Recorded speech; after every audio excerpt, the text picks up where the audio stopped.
1 year ago, on Veterans Day, we had a small group of civilians come to this office, and we had a veteran come to talk to us.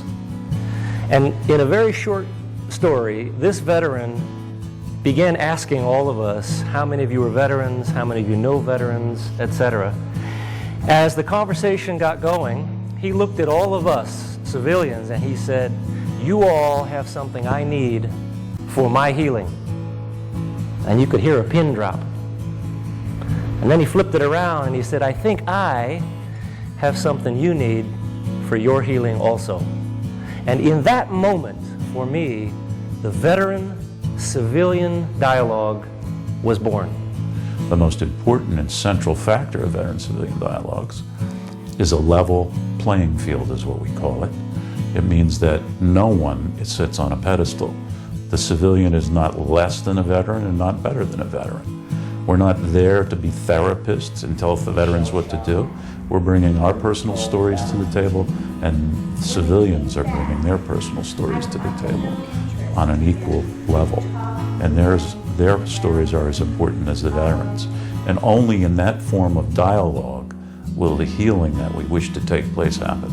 When I work out the relationship between those parts of myself, part of me this, part of me that, when I get a better balanced, expression of my many parts, I feel healed. I feel a sense of wholeness, hope. When we do these veteran-civilian dialogues, the part of the veteran and the part that's the civilian, when they're brought into conscious relationship, I sense that real healing and wholeness begins to happen in this process. I just hear stories a lot from other vets because I'm in the program. So I hear a lot of stories and I try to connect with them, with their pain and their suffering. Some people really... Once you join, different wars have different kinds of support from society at large, but it doesn't take away from the underlying fact that soldiers have these experiences. Civilians have their own experiences related to war, and those that they love, care about, and support, whether they're neighbors, friends, spouse, family members, etc.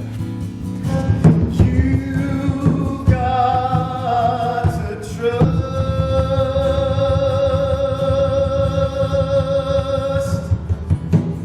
somebody.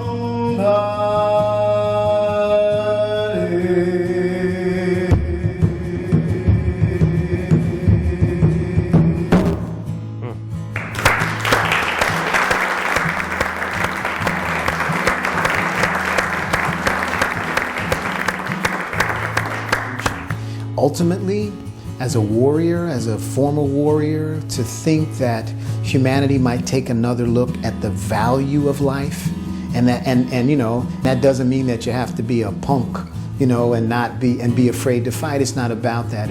But if we ultimately can begin to have a conversation about the sanctity and the beauty of life, and maybe considering some other ways to bring about resolution, or at the very least, to a greater degree, understand the profound power in the decision to say to someone, go off and stand on the line and put your life on the line for me.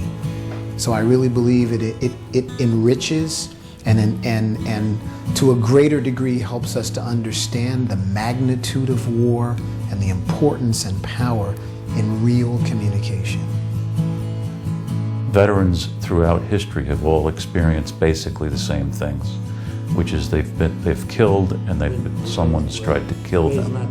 There are different technologies and ways that it has happened in other wars, but in reality they come back with the same kinds of traumas.